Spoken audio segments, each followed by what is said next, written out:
quelle est la réalité des métiers du test dans le secteur numérique? Dans Calisti, je vous propose de vulgariser toutes les questions liées à ces métiers, aussi bien pour les personnes qui démarrent dans le secteur, mais également pour des personnes plus expérimentées, et tout ça avec des invités incroyables qui partagent leur savoir et leurs expériences, parce qu'on gagne forcément à apprendre les uns des autres.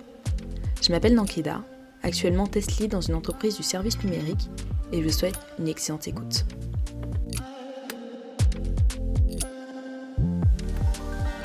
Moi, j'ai vu plusieurs crises. Là, j'ai vu des gens qui avaient leur diplôme d'ingénieur qui ont mis 2 ans avant de trouver un boulot dans la tech. Le Covid n'a pas été une crise pour la tech, plutôt une bénédiction.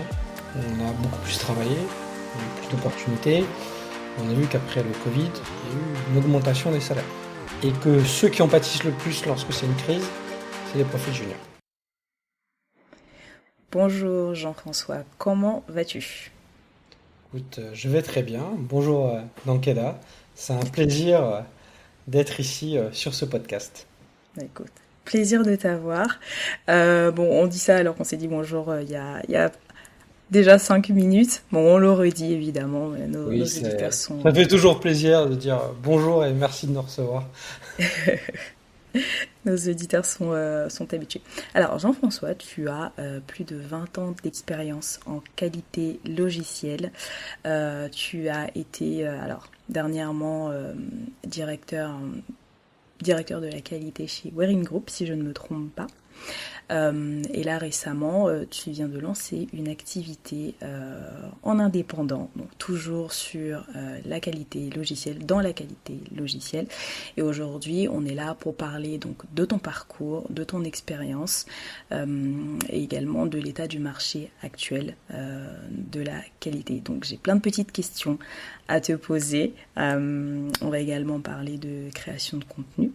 Mais bon, on aura l'occasion de rentrer un petit peu plus en détail dans le podcast. Donc, pour commencer, est-ce que tu peux nous parler un petit peu de toi et puis de ce qui t'a amené à la qualité ?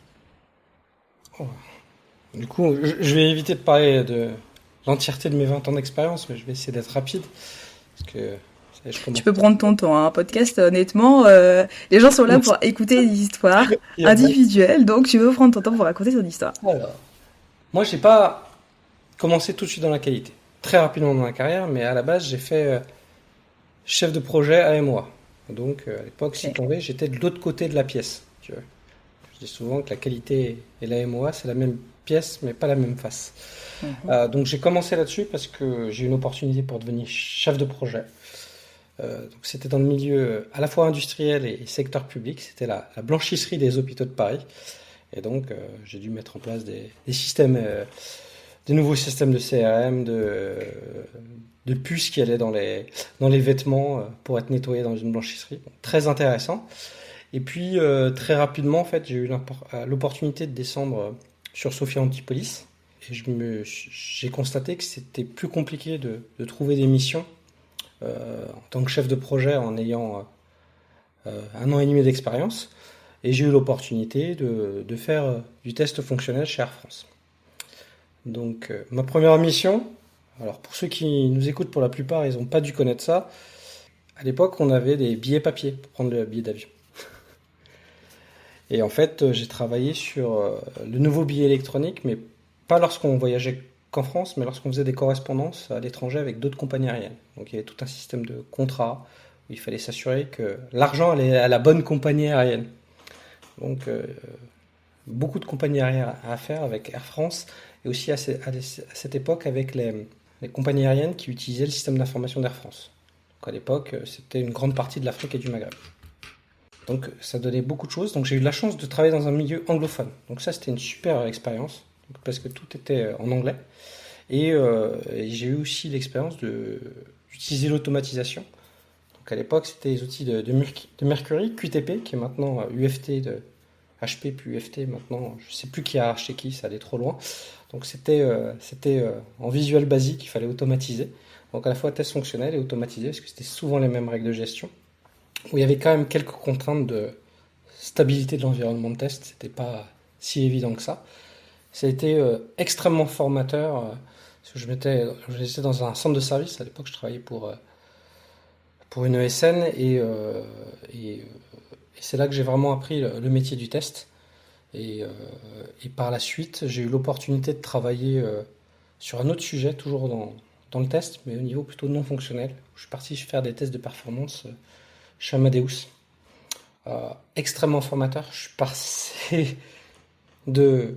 Je fais des tests fonctionnels, il faut maîtriser l'architecture logicielle, comprendre exactement comment marchent les JVM, les caches, faire des tests. Le niveau était extrêmement poussé de ce qu'il fallait faire. C'était pas juste faire des scripts, c'était vraiment faire de la stratégie, comprendre d'où vient le problème pour pouvoir l'expliquer aux architectes ou aux développeurs pour qu'ils puissent le résoudre. Donc à l'époque, on faisait des tests sans APM, de style Dynatrace. Donc c'est des outils magiques où tu mets une sonde et il te dit c'est à peu près ce bout de code qui vient là. Ah non, nous, on avait un core system qui faisait 1 million de lignes de code, 100 000 classes. Et quand il y avait un gros problème de performance, c'était un peu chercher une aiguille dans une botte de foin. Donc j'ai pu voir l'évolution, tout ça. J'ai un âge où moi j'ai connu l'arrivée du Page Object Model. Voilà. J'ai connu les débuts de l'agilité. J'ai connu le début du DevOps. J'ai connu l'arrivée de Safe. Bon là, il y en a un peu plus qui ont connu. Voilà. Quand je me dis ça, je me sens vieux. C'est ce que j'allais dire. Parce que tu dis ça comme si c'était négatif, mais Non, au mais contraire, je c'est trouve ça extrêmement génial. positif. Ça veut dire que moi j'ai vu tous les projets se planter en essayant les nouvelles pratiques, en Ouais. apprenant, en se trompant, en réussissant, en apprenant des nouvelles pratiques, des meilleures pratiques, et à les adapter. Donc c'était hyper formateur. Mais du coup, c'est vrai que après dans mon parcours, euh, j'ai beaucoup mentoré, coaché, formé euh, des gens dans le test. Et c'est vrai que souvent, je leur rappelle d'où vient cette théorie, qui l'a inventée et pourquoi. Par exemple, c'est souvent Mhm. le cas avec le BDD.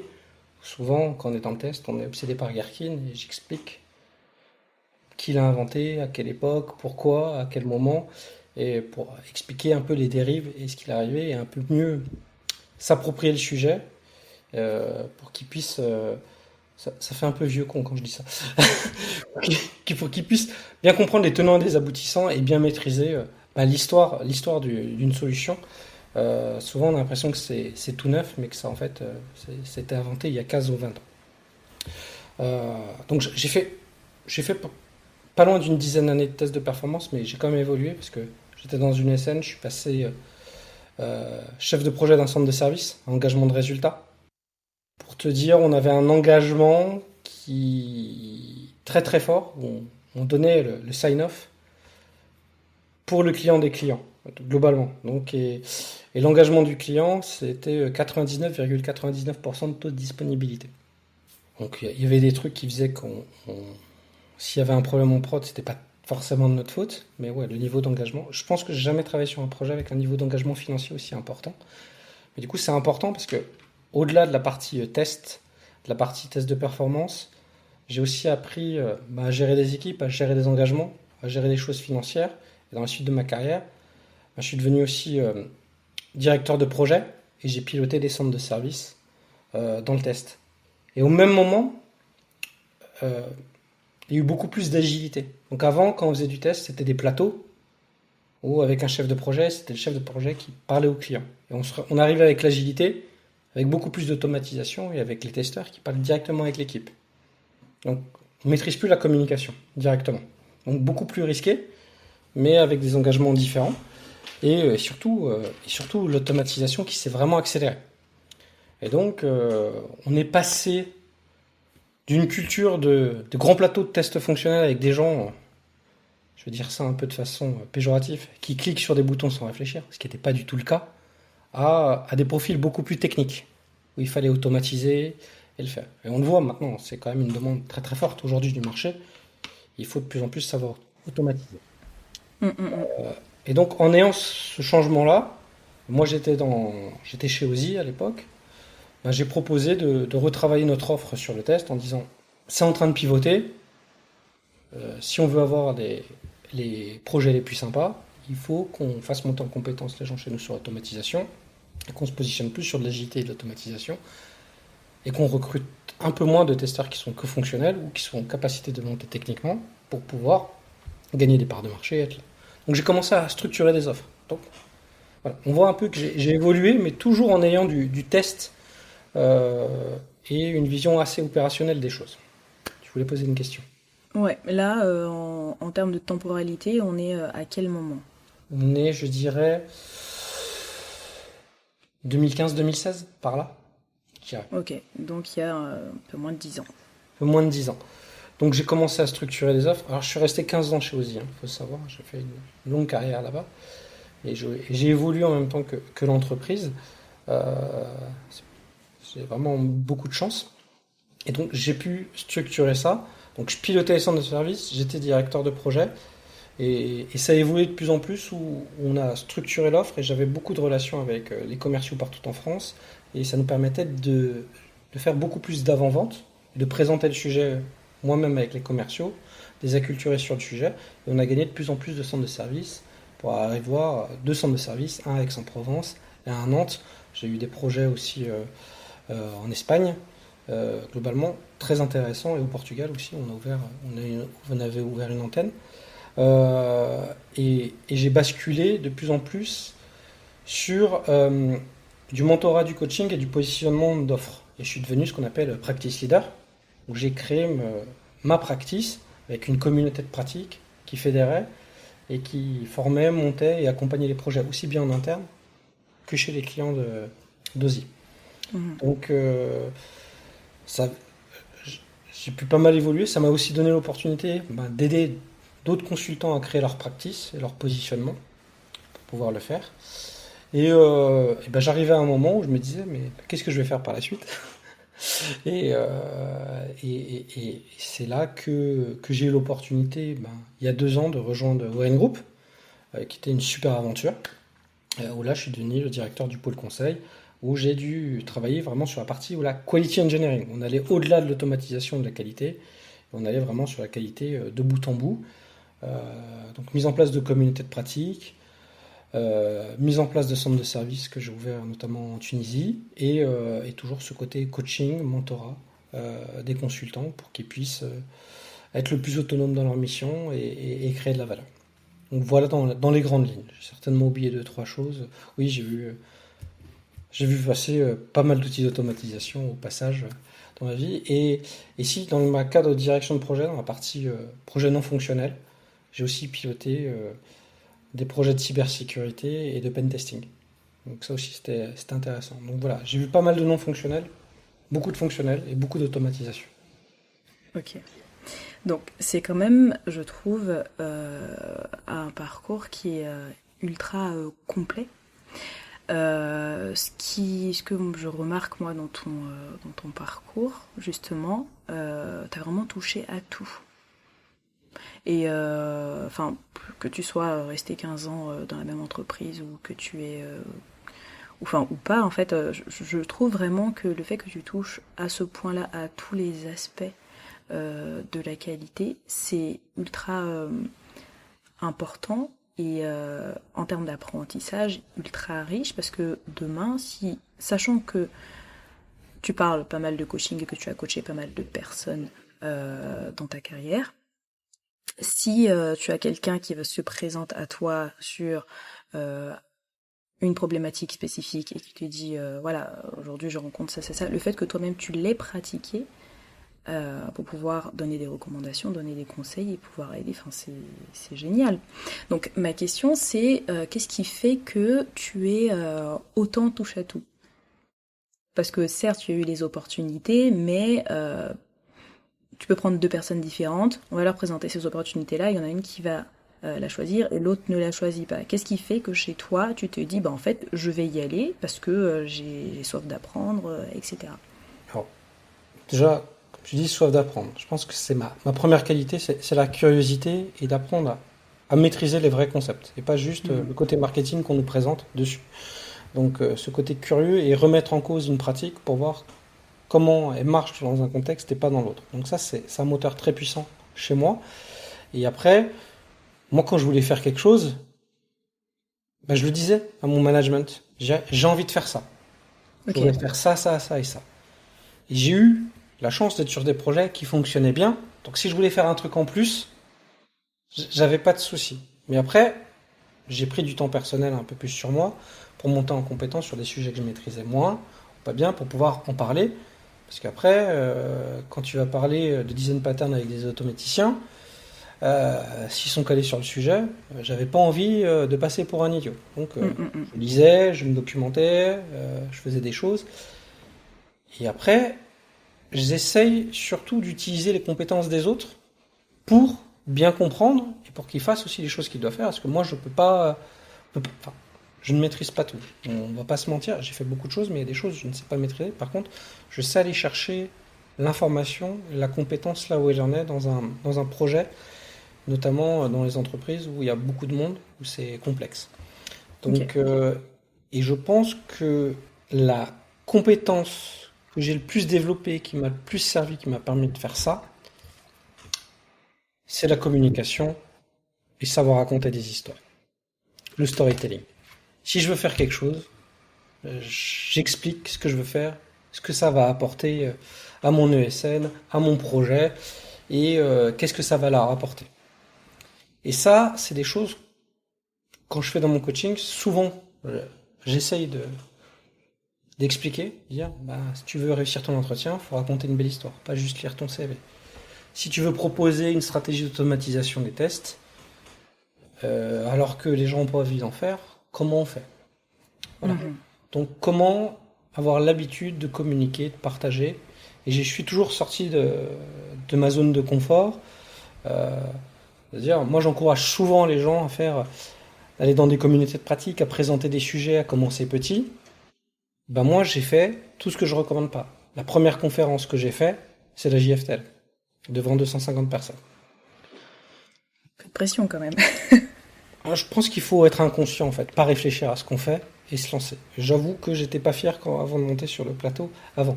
Voilà. Mais après, je suis arrivé aussi à un moment où c'était peut-être plus facile de lancer du sujet. Aujourd'hui, je suis content. Quand on voit, comme la JFTL, il doit y avoir 16 créneaux. Il y a peut-être 30 ou 40 sujets qui sont proposés chaque année.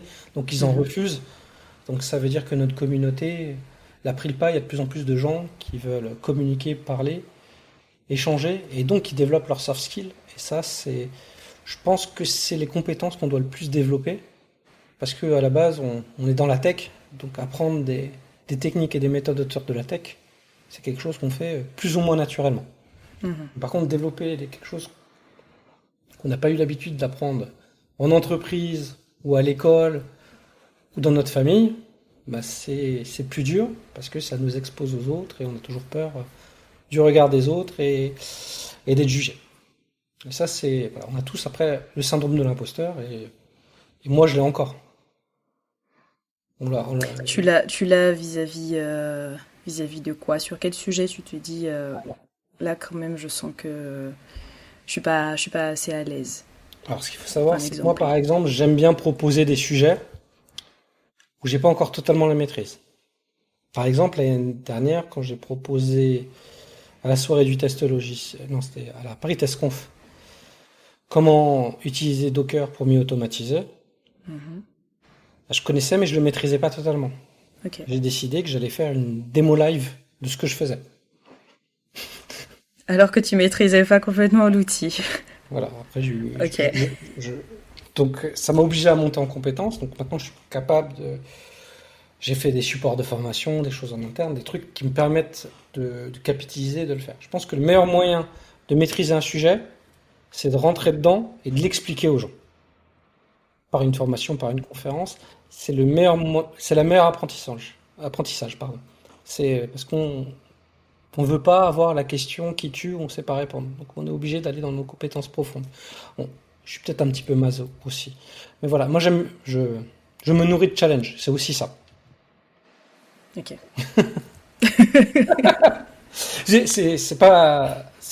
Enfin, tout le monde n'a pas cet état d'esprit. Mais voilà, moi j'aime les challenges, j'aime relever les défis et j'aime atteindre les objectifs. D'accord.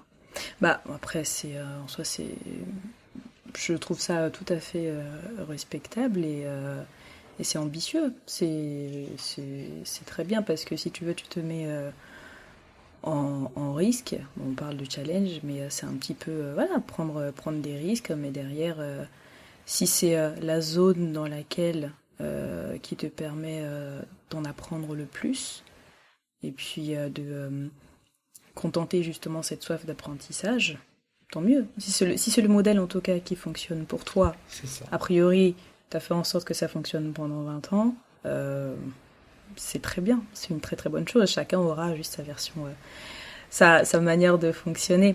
Après, c'est vrai que, C'est pas fait pour tout le monde, ce mode de voilà, fonctionnement. Je te c'est ça. l'accorde dessus.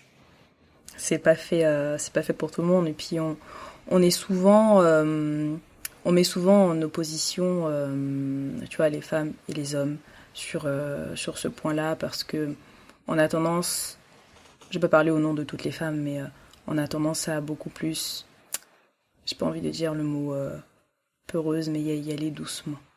On va avoir tendance à être sûr que c'est bien, qu'on est bien en maîtrise, qu'on est ok avant de se lancer dans un nouveau truc et y aller petit à petit. Parce qu'on n'a pas envie de faire d'erreurs, comme tout le monde, mais du côté des femmes, on va prendre un petit peu plus de temps pour ça. Alors Il que, y a plein d'études qui le montrent. Moi, j'ai beaucoup mhm, travaillé sur.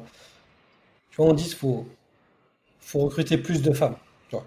oui, Bon, déjà, il y a moins de femmes ingénieurs qui sortent. C'est 15% de femmes, hein, donc femmes mathématiquement, 50-50. tout Il à faut fait. accepter déjà de recruter des femmes en reconversion. Ça, c'est le premier point. Mais c'est clair qu'il y a plein d'études qui ont montré que pour deux postes équivalents, un homme, il y a une fiche de poste, il a 2 compétences et demie sur les 10, il va postuler. Mhm, La femme, elle en a 7 sur 10, elle va dire il me manque 3 compétences, je postule pas. Il y a ce côté culturel qui, qui est dans notre société, qui bride inconsciemment les femmes sur certaines choses là-dessus. Il y a plein d'études qui le montrent. Mais je trouve que dans la tech, c'est de moins en moins le cas. Je vois de plus en plus de femmes qui prennent la parole. C'est ton cas. Moi, j'avais interviewé plein de femmes avant, lorsque j'étais chez Werin, lors de webinaires. Et qu'il y en a de plus en plus. Plus il y en aura, plus il y aura des modèles, plus ça s'équilibrera, je trouve. mhm. Et en plus, je pense que dans la QA, c'est peut-être là où, dans la tech, on voit le plus de femmes. Oui, tout à fait. Donc, c'est positif. Alors, faut savoir en plus, enfin, historiquement, moi, quand j'ai connu les tests fonctionnels, il y avait 90% de femmes dans le test fonctionnel. Mhm. Aujourd'hui, ça s'est équilibré, on va dire.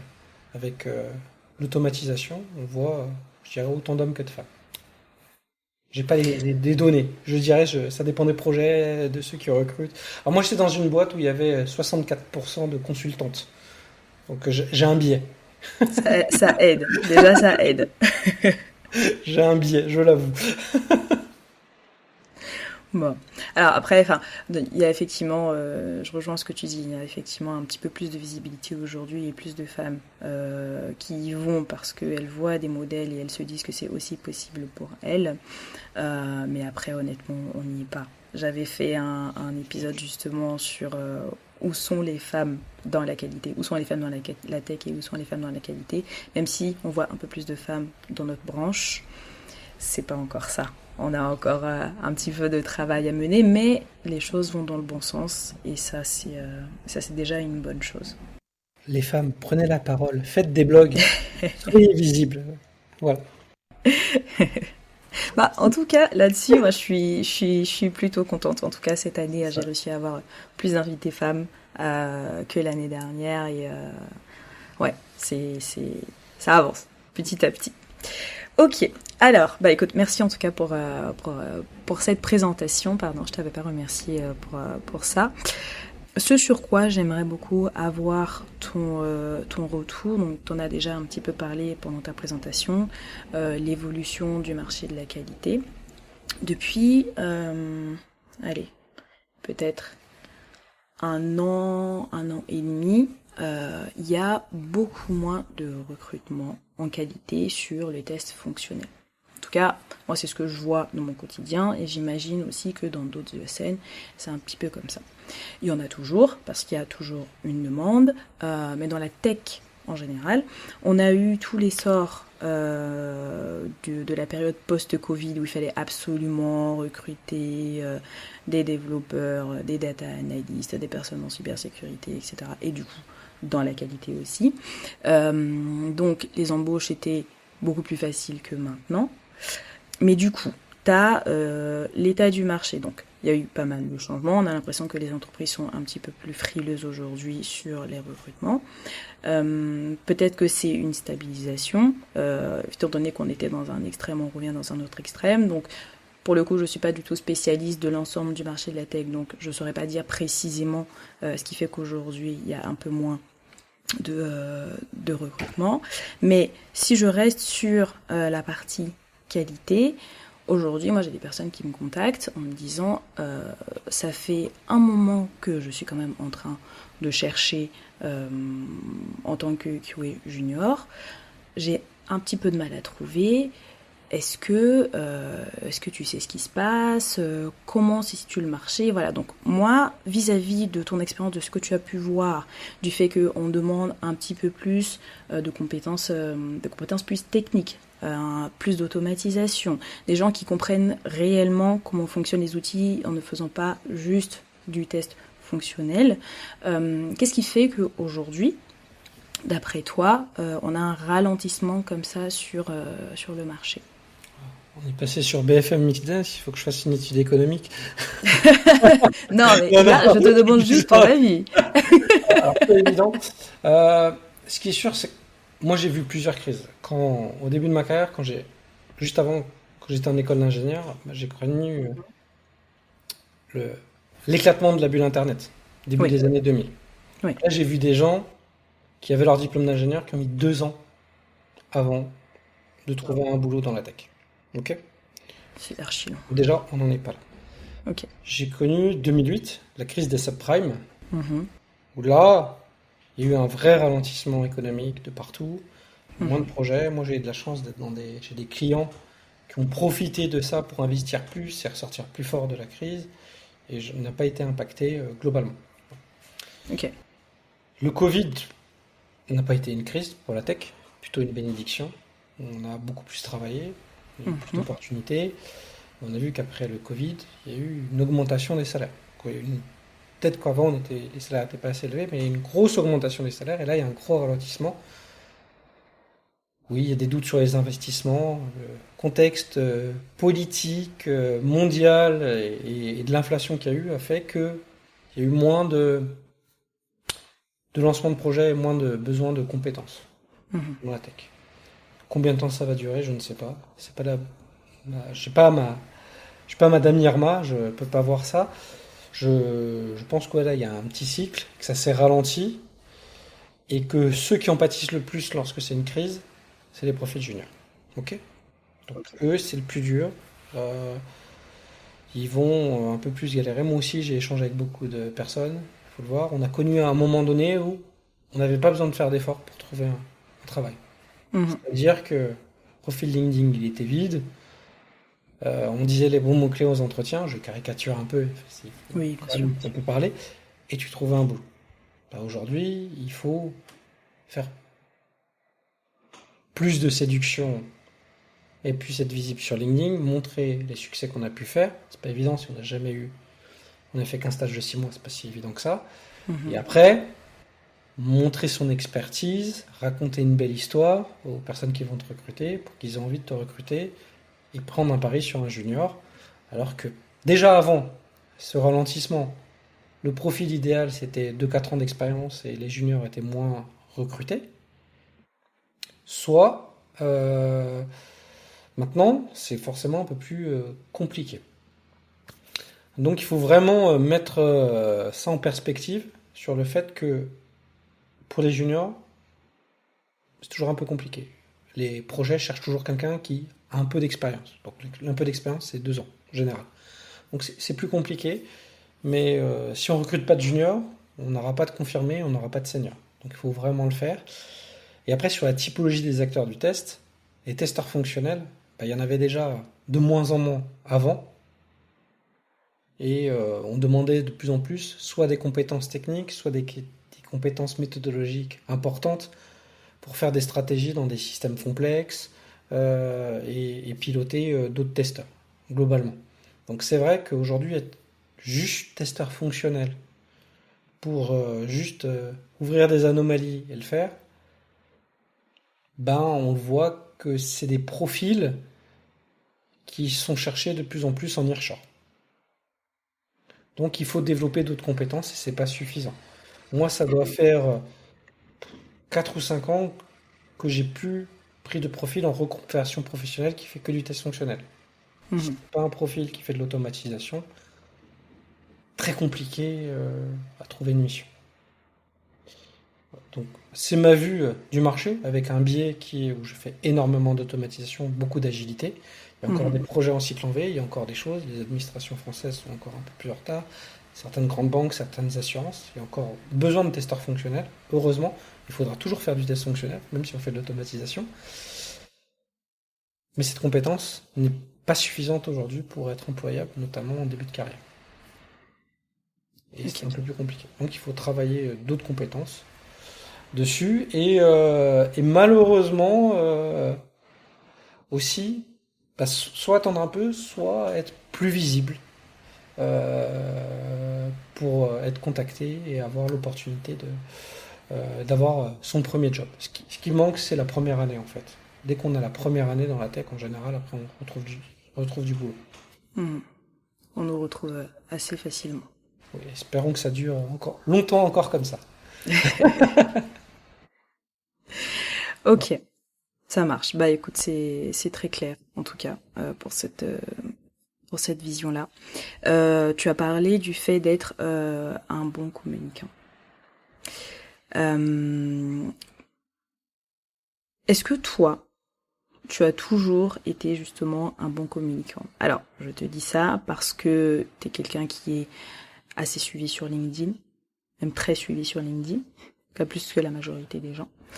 Euh, Après, c'est mon avis à moi, mais je pense que d'autres personnes aussi ont cet avis-là. Euh, Tes prises de parole dans des événements comme la JFTL, que ce soit via des webinaires, que ce soit... Donc, le fait que tu aies cette facilité à communiquer comme ça sur ton métier, certes, c'est quelque chose qui se travaille, mais est-ce que tu as toujours été un bon communicant? Et sinon, qu'est-ce que tu as mis en place pour pouvoir améliorer ça?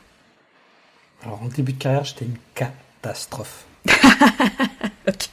Je paniquais en entretien, ouais, je savais que je savais faire les choses, mais j'avais vraiment ce syndrome de l'imposteur de face énorme. Mhm. J'ai énormément lu sur la communication. Je dis souvent, peut-être sur LinkedIn ou en conférence, le livre je trouve qui a été le plus impactant pour moi, c'est un livre de Dale Carnegie qui est Prendre la parole en public. Ok. Il en a fait un autre aussi, c'est Comment se faire des amis. Et en fait, il a écrit plein d'écoles, plein d'universités aux États-Unis. Il a révolutionné ce business-là aux États-Unis, je crois dans les années 60 ou 70. Euh, voilà. En commentaire, dites-moi si je dis une bêtise, c'est pas bien ça, parce que je le dis de mémoire. Et c'est un petit livre qui doit faire, je sais pas, une centaine de pages, un petit livre de poche, qui doit coûter, je sais pas, une dizaine d'euros sur Amazon ou sur toute autre plateforme, pour pas faire de la pub qu'à Amazon, euh, et qui a vraiment été un déclencheur. Donc après, j'ai lu énormément de choses sur le marketing, sur comment raconter des histoires. Et j'ai bossé ça. Ok. Et j'ai essayé de prendre la parole sur les projets, de le faire, parce que je ne voulais plus me retrouver dans des situations où je ne maîtrisais pas mes émotions et la façon dont je voulais raconter les choses. Donc, il y a des gens, c'est intuitif, c'est naturel, c'est dans leur éducation. Je pense que c'est comme tout, c'est des compétences qui s'apprennent.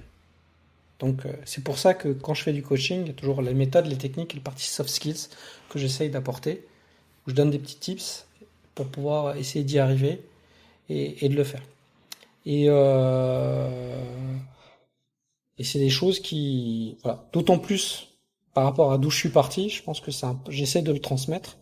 Donc, je te remercie de me dire que je suis un bon communicant et que ça se passe bien, mais ouais, je partais de loin de début de carrière et j'ai beaucoup appris et surtout j'ai compris quelque chose qui a été déterminant lors de mes entretiens.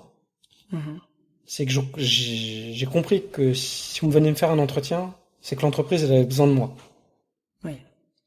Et en fait, quand on comprend ça, il faut pas avoir un ego surdimensionné, se passer au-dessus de l'entreprise, mais ça rééquilibre en fait les choses. On n'est pas que dans ah j'ai besoin de ce boulot, j'ai ils ont besoin de moi. Donc s'ils appellent, c'est que c'est équilibré et qu'on peut faire un échange. Et dans l'état d'esprit, c'est un peu de la visualisation, un peu. Si je prends un parallèle avec les grands sportifs qu'on a pu voir aux Jeux Olympiques, ils se projettent qu'ils vont gagner et comment ils vont gagner. Et il faut faire un peu de projection mentale et se donner de la confiance pour donner l'impression de la confiance pendant l'entretien, sans être arrogant bien sûr, pour pouvoir échanger, partager et avoir que l'autre il a envie de faire un autre rendez-vous ou de nous recruter. Bah, je trouve que la ligne est très fine. Si je parle de la génération Z, ce que je vois et ce que j'observe, c'est que eux, pour le coup, ils ont vraiment cette vision-là qui est très prononcée. C'est-à-dire que ils vont être très vocaux sur aie connaissance de ta valeur, une entreprise vient te chercher pour ce que tu sais faire, donc il faut pas que tu te laisses marcher sur les pieds, entre guillemets. Et ça, c'est quelque chose qui est très très très très présent chez eux, mais pour le coup, on va vraiment tomber dans l'autre travers, parce que on parle d'une génération qui est plus jeune, donc il y a un petit peu moins d'expérience, logique, et qui est en train de l'acquérir au fur et à mesure, mais ils sont déjà dans cet état d'esprit-là. Et j'en avais parlé avec quelqu'un au sein de mon entreprise qui disait qu'effectivement c'était un petit peu plus compliqué de leur côté parce que le rapport de force est un petit peu en train de s'inverser. Alors, je ne sais pas si c'est une bonne ou si c'est une mauvaise chose, et comme dans tout, on a du bon et on a du mauvais, mais on sent quand même un changement de mindset, quoi, sur ce point-là. Oui, mais après, c'est toujours l'offre et la demande. Moi, je suis dans une génération où, pour avoir le droit à quelque chose, une augmentation, un nouveau poste, il fallait démontrer, travailler plus. Cette Ouais. génération, elle dit, tu veux que je fasse ça, donne-moi l'argent, Et ensuite, je le ferai. ferai ton truc. Même, ils ont pas tort. Pourquoi pas, tu vois? L'entreprise a les moyens, c'est une question d'époque. Par contre, le fait d'être trop sûr de sa valeur alors qu'on n'a pas encore toutes les compétences nécessaires et penser qu'on mérite des choses parce qu'à un moment donné, l'offre et la demande faisaient qu'on pouvait donner des salaires importants alors qu'on avait peu de compétences, quand le remarché se tend et qu'on n'a pas pris l'effort de faire les autres compétences parce qu'on est resté un peu sur ses lauriers, il y a quand même un risque déceptif, psychologique important au-delà de l'employabilité. C'est pas évident à accepter parce que voilà, quand on a que de Mbappé, c'est compliqué. C'est difficile de faire une équipe de foot globalement. Mais voilà, non, après on va pas faire des généralités sur tout le monde, c'est diversifié même dans cette génération-là. Mais c'est vrai qu'il y en a certains qui ont connu que la facilité, et tant mieux pour eux. Mais aujourd'hui, c'est un peu plus compliqué. Il va falloir acquérir de nouvelles compétences pour avoir les meilleures missions, les meilleurs salaires, les meilleures opportunités. Mais tout ça va s'équilibrer, hein. Oui. Non, mais oui. Après, moi j'étais manager, donc j'ai vu les nouvelles générations arriver. Ouais. On peut dire ce qu'on veut, ils doivent s'adapter au système, mais nous aussi on s'adapte à eux. Je fais globalement, moi j'avais des gens, ils avaient 50 ans, ils faisaient 70 heures par semaine, et j'avais des jeunes de 24 ans qui faisaient 9h, 17h. Et donc on me disait, ouais, tes équipes, là, les petits jeunes, ça, ça bosse pas trop dur, ça va. Ils atteignent leurs objectifs. Je vais pas leur dire de rester plus pour faire, voilà, c'est comme ça. Si je leur demande de faire plus et que tu ne leur donnes rien, ils vont partir. Et il va y avoir du turnover. Donc il faut accepter aussi ça, globalement. Mais après, je pense, moi je les ai vus, je leur donnais de la confiance. Je leur disais, vous pouvez faire ça, vous faites vos horaires. Si un jour vous avez besoin de partir plus tôt parce que problème médical ou quoi, en général il n'y a pas de problème. Par contre, le jour où il y avait un problème et qu'il fallait rester un peu plus, faire un effort, j'ai jamais eu de problème. En fait, il faut travailler sur une autre façon de faire et leur montrer que bah, si toi il y a un problème aussi, tu vas être là. Tu vas pas dire, bon, vous restez jusqu'à 19h, moi j'ai pas d'aile. Ça va pas marcher aussi. Mhm. Ils ont besoin de preuves aussi, sociales, sur ça. Beaucoup plus que la génération d'avant, on disait oui, oui, d'accord, on va le faire, bon paddle. Hein. Euh, C'était un peu ça. Donc, il y a des bonnes choses, il y a des moins bonnes choses, mais comme dans toute génération. Et il faut faire avec, mais tant que le marché est porteur, c'est beaucoup plus facile. On le voit. Mhm. Avant, c'était hyper porteur. Le full télétravail, c'était facile. Aujourd'hui, c'est compliqué des fois d'avoir 3 jours de télétravail. On Bon, s'adapte, tout simplement. il faut s'adapter ou essayer de trouver des entreprises qui sont plus en phase avec ce qu'on veut faire. Mais c'est pas toujours évident. On n'est pas obligé de rester dans la boîte si on n'est pas bien. Oui. Après, il faut aussi être en position de pouvoir, si on reprend le cas Tout à fait. enfin, de ce qu'on disait tout à l'heure, si on est effectivement demandé, ça va, mais si on parle d'un junior, c'est un peu plus compliqué pour lui de partir. Tout à fait. Mm.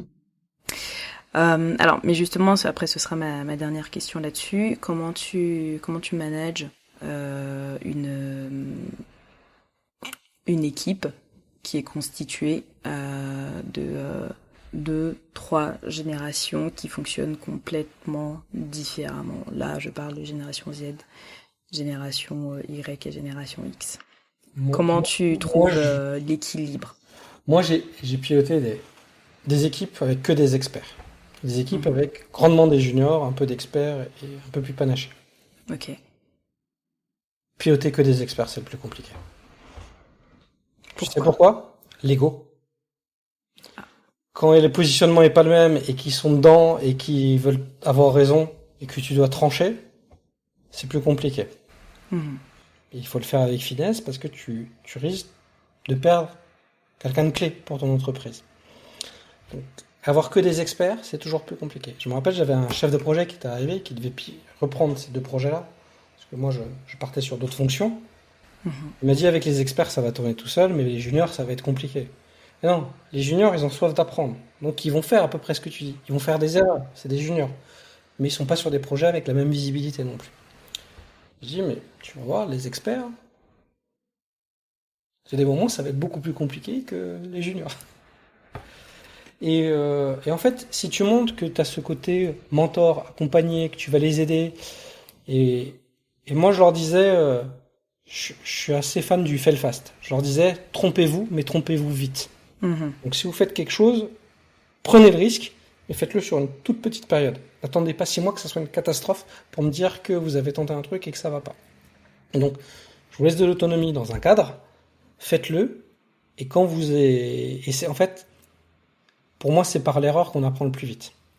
Mais il faut que l'erreur elle soit pas trop impactante. Si tu fais une erreur qui plombe un projet de 700 000 euros, ça va être compliqué pour toi, globalement, dans ton mental. Alors que si t'es trompé sur un petit truc qui met aucun impact financier, mais juste qui fait que tu te fais perdre un jour ou deux, t'auras appris quelque chose, tu le feras mieux la prochaine fois. Mhm. Et ça, c'est moins grave. Et on n'a pas cette culture de l'erreur. On doit toujours tout faire parfaitement. Mais alors que quand on commence au début, on n'est qu'au début de notre apprentissage dans la tech. Donc, il faut le faire. Il faut laisser cette opportunité, mais quand même accompagner, surveiller et guider. Et en général, ça se passe bien. Après, j'avoue que on a des processus de sélection qui étaient quand même assez exigeants sur l'état d'esprit des personnes à recruter.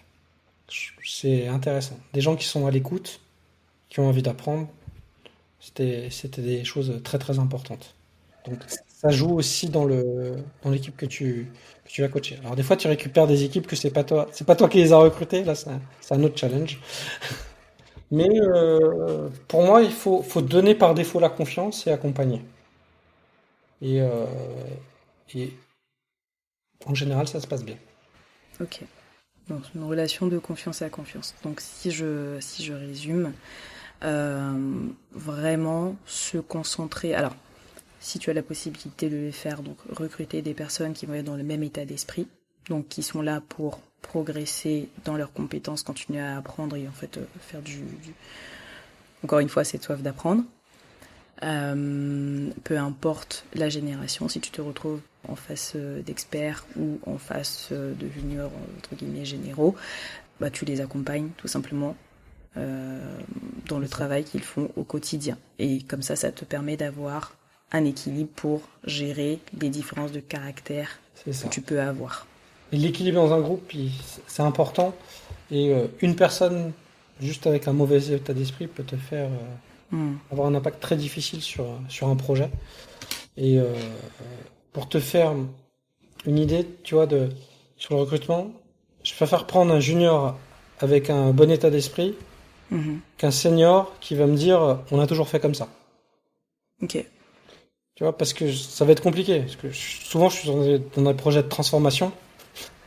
Moi, je veux des gens qui ont la plastique mentale pour pouvoir faire des choses différentes. Donc, si ça va être compliqué de le mettre dans ce type de projet. Pour le projet, pour lui, pour moi. Parce que je vais le bousculer. Ça va pas le faire. Mais ça veut pas dire que cette personne-là ne sera pas hyper efficace dans un projet avec beaucoup de récurrence qui est capable de faire des choses de façon très efficace. Le contexte joue vachement aussi sur la perception qu'on a de sa valeur et de ce qu'on va apporter à un projet. Donc ça aussi, c'est vraiment pas facile. Souvent je dis, je prends 100 CV, j'en prendrai un au hasard, j'ai l'impression que je ferai aussi bien le recrutement que tous les recrutements que j'ai fait. C'est vraiment le truc le plus dur au monde, recruter quelqu'un et le mettre dans une équipe et que ça se passe bien. Ah bah c'est un métier. C'est clair que c'est un métier. Il y a des... Bien sûr. Bien sûr, on peut pas s'improviser comme ça. Et puis c'est à force d'expérience qu'on finit par avoir justement cette compétence. Et c'est sûr et certain. Ok. Très bien, très très bien. Alors, on parlait de coaching. Donc, je l'avais dit dans l'introduction. Donc, récemment, tu as décidé de te lancer en tant que solopreneur. Alors, pourquoi tu as fait ce choix-là après justement 20 ans au sein d'une entreprise? Pourquoi décider de continuer à faire chemin, certes avec des partenaires, mais pour partie seule? Qu'est-ce qui a fait que tu t'es dit, ok, j'ai vraiment envie, parce que là, tu pars à l'exact opposé de ce que tu as fait pendant cette vingtaine d'années. Alors, pour moi, c'est une continuité. C'est pas l'exact opposé. Mais en fait, j'ai toujours appris et j'ai toujours construit. J'ai construit des offres, des positionnements, trouvé des solutions. Donc, j'ai toujours aimé ça. J'ai eu des super expériences, que ce soit chez Ozzy ou chez Werin. Et là, je suis arrivé à un moment où je me suis dit, bon, j'ai 44 ans. Si je le fais pas maintenant, je le ferai jamais. Okay. J'ai envie de faire des choses à ma façon, différemment, et voir si mon positionnement trouve un marché. Comme tu l'as dit, c'est plutôt solopreneur qu'indépendant, avec 3 piliers qui sont le mentorat et le coaching, donc accompagner des équipes ou des gens de façon personnelle sur la qualité logicielle, et la formation et les audits. Avec en prime un média, une newsletter que je vais mettre en place pour pouvoir partager mes connaissances et aussi avoir l'opportunité d'avoir des gens qui puissent me contacter pour avoir envie de travailler avec moi. Oui, à la base, je suis tout seul, je suis pas un commercial, donc il faut que je trouve des façons de me faire connaître et qu'on ait envie de travailler sur ces opportunités-là. Moi, j'ai de plus en plus coaché, mentoré et faire grandir des profils. J'ai notamment, sur les dernières années, fait monter des gens sur de la stratégie test, sur de l'automatisation, sur des profils de coaching QA ou de quality advisor. Et je pense qu'il y a un vrai besoin pour monter en compétences. De plus en plus, il nous faut des nouvelles compétences qui allient technique, méthode et soft skills. Et je pense que c'est une continuité finalement dans mon chemin, dans ma prise de risque, dans mes apprentissages. et d'essayer de voir si je l'espère, je trouve le marché qui correspond à ce positionnement. Alors je vais certainement pivoter dans les 2 prochaines années sur mon offre, sur mes positionnements et sur ce que je peux faire. Mais j'ai vraiment envie de proposer quelque chose qui va permettre aux projets, aux équipes et aux gens de façon individuelle d'avoir les meilleures compétences disponibles sur le marché pour avoir les meilleures opportunités. Parce que je pense qu'on n'est pas encore assez bien formé globalement pour atteindre la qualité nécessaire qu'on doit avoir sur les projets. Ok, très bien. Tu as le droit de ne pas être d'accord avec le dernier point de Non, ce serait... Non, j'oserais pas quand même. Alors, c'est hétérogène, on va dire. C'est hétérogène. Ok. Mais après, je n'ai pas ton recul. De toute façon, je suis encore toute jeune dans la qualité. Et le fait d'échanger avec des personnes qui ont 10 ans, 15 ans, 20 ans, 25 ans d'expérience, moi, je me nourris de tout ce savoir, mais j'ai pas encore une vision globale suffisamment fine pour pouvoir, en tout cas, donner mon avis sur ce point-là. Ok, très bien. Très très bien. C'est quoi les next steps pour toi, du coup, aujourd'hui? Les next steps. Enfin, les prochaines étapes. Je viens de lancer ma newsletter de la guilde. Donc dessus, il va y avoir 2 médias qui vont se calquer dessus, qui est un podcast qui devrait prendre naissance dans les jours qui viennent, et aussi une chaîne YouTube que je voudrais développer par la suite, et toute une série d'articles sur mon blog, sur mon site web de Shift Up Solutions, pour pouvoir partager les erreurs que j'ai pu commettre dans mon passé, ce que j'ai réussi à faire, à entreprendre, quelques bonnes pratiques que j'ai pu voir, et qu'on puisse challenger ces pratiques-là, en discuter. Et aussi, une prochaine séance, c'est que je suis à la soirée du test logiciel le 17 octobre à Sophia Antipolis, où je vais faire une conférence sur le guide de survie du Quality Advisor. Ok. Donc, tu vas passer quand même pas mal de temps en création de contenu. Parce que là, tu as parlé d'une chaîne YouTube, tu as parlé d'une newsletter, tu as parlé d'un podcast. Et Dieu seul sait que ça prend du temps. Donc, et en plus de ça, tu vas continuer les conférences. Et tout ça, évidemment, derrière, tu auras des coachings que tu vas mener. Donc là, comment tu comptes te démultiplier pour pouvoir faire tout ça? Parce que c'est effectivement beaucoup de travail. Donc comment tu as prévu de travailler tout ce projet? J'ai l'avantage déjà pour l'instant pas avoir de mission chronophage. Donc ça me permet déjà de le structurer, pouvoir voir comment je vais le cadencer, et je vais essayer aussi d'avoir du contenu que je puisse recycler. Ce que je parle dans le podcast, comment je l'écris dans un article, comment je vais le gérer dans un post LinkedIn, quelle vidéo je vais faire, pour qu'il y ait un fil d'Ariane quand même entre les sujets, et que je ne traite pas 4 sujets différents avec énormément de contenu à refaire. Donc parce que il faut que j'industrialise. À un moment donné, quand on parle d'automatisation et d'industrialisation, je veux dire comment je vais le faire. Pour l'instant, j'ai du temps, donc je vais essayer de le faire. Par exemple, la chaîne YouTube, il va y avoir surtout le podcast au début dessus, mais il y a un grand temps d'apprentissage pour faire des choses de façon correcte. Ça arrivera certainement dans un second temps. Et après, on verra quand j'ai des missions. J'espère que mon modèle me permettra d'avoir du temps pour pouvoir continuer à créer du contenu et partager la connaissance auprès d'un plus grand nombre. Donc, en sens, je suis optimiste, j'ai beaucoup d'énergie, c'est le début, et on verra comment ça se passera.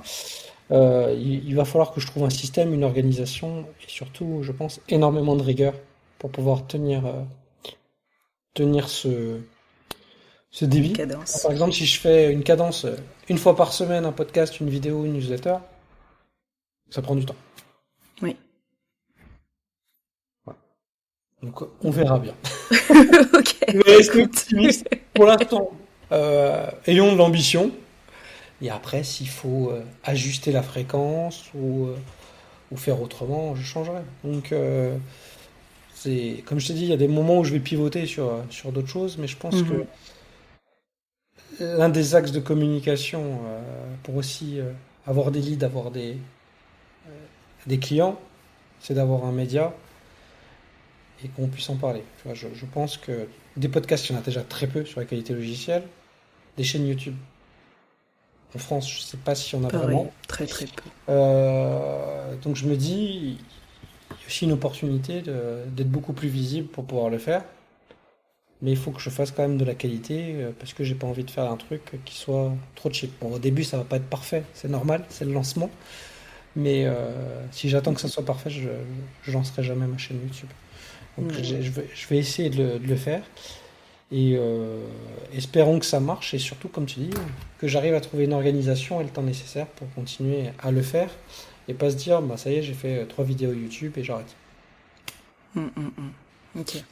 Bah, en tout cas, moi, je trouve vraiment que c'est une super idée. Parce que ça rejoint l'épisode qu'on avait fait avec Zoé Tivet, je sais pas si tu l'avais écouté, sur la création de contenu, justement, le fait de euh, diffuser comme ça un peu plus de réalité de ce qui se passe dans le monde de la qualité, euh, avec des personnes qui s'y mettent vraiment, qui décident vraiment, donc que ce soit un podcast, que ce soit un article, que ce soit une newsletter. C'est un réflexe qu'on n'a pas alors que il y a certains secteurs où c'est quelque chose qui est très naturel.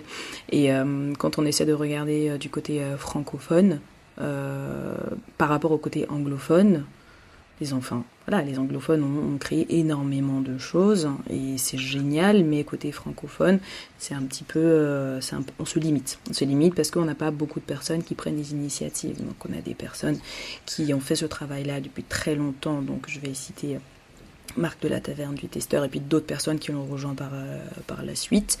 Mais on a effectivement besoin d'avoir d'autres personnes aussi qui rejoignent ce mouvement-là pour pouvoir amener plus de monde à la qualité, découvrir nos métiers qui sont peut-être un petit peu niches, mais qui sont là, puis pour qu'on arrête de nous dire je ne comprends pas ce que tu fais, je travaille dans l'informatique, mais qu'est-ce que tu fais concrètement?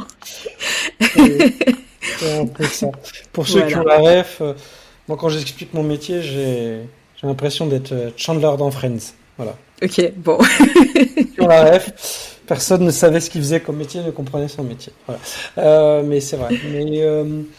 Mais t'as raison, mais je pense que, tu vois, moi je pense plus il y aura de monde, quand j'aurai 10-20 podcasts sur la qualité de chaînes YouTube, 20 blogs de qualité, Mhm.